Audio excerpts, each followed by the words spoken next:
Napatunayan nga po ng Boston Celtics na wala talagang panama sa kanila ang Philadelphia 76ers matapos nila itong tambakan sa kanilang home court. Wala na rin naman silang pakialam kahit man kompleto ang lineup ng 76ers matapos silang makaangat ng 3-1 sa serye. Kaya may pagkakataon na nga ang Boston tapusin ang first round sa Game 5 dahil gaganapin nga ito sa kanilang bahay.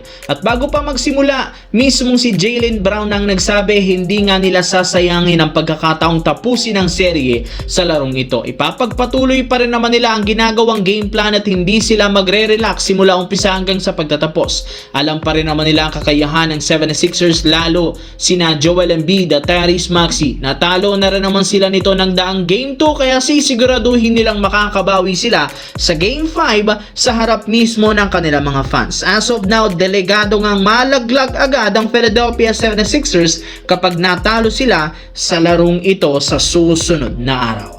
Samantala, inanunsyo nga ng NBA pinatawan nila sina Marcus Smart ng $35,000 na multa sa pag-question sa integridad ng game officials at pinatawan rin naman ng $25,000 na multa ang mga nagsabi sa hindi magagandang salita patungkol sa mga referee. Mukhang Lakers pa nga ang nadehado sa kapalpakang nagawa ng mga referee sa Game 4. Dahil sa nangyaring ito, mismong si LeBron James nagsabi na maging siya hindi na rin naman nagustuhan ang ginawa ng mga refereeing pag-eject sa kanilang rookie na si Adotiero. First playoff game sana ito sa kanyang karir ngunit sinira lamang ng mga officials dahil lamang sa napakalamyang tawagan.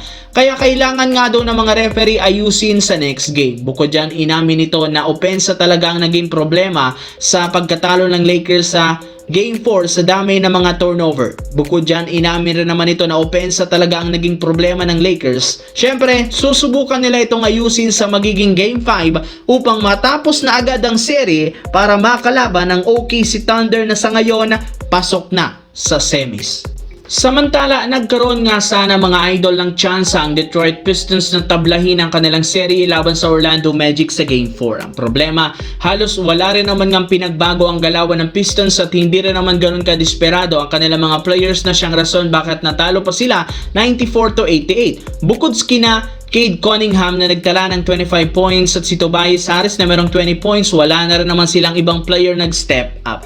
Nag-struggle nga dito sa physicality si Jalen Duren na na-posturize pa. At dahil nga sa pagkatalong ito ng Pistons, baon sila sa 1-3 kung saan isang talo na lamang first round exit na nga sila at mapapabilang nga sila sa mga worst first seeded teams sa NBA history na na-eliminate agad sa first round. Pero hindi pa rin naman huli ang lahat para sa team na ito at kaya pa nilang mapuwersa ang Game 7 since magbabalik silang muli sa home court para sa Game 5. Pero this time, kailangan nilang hindi matalo ng sunod-sunod at dapat maipanalo nila ang next 3 games kung gusto man nila makaabante sa second round.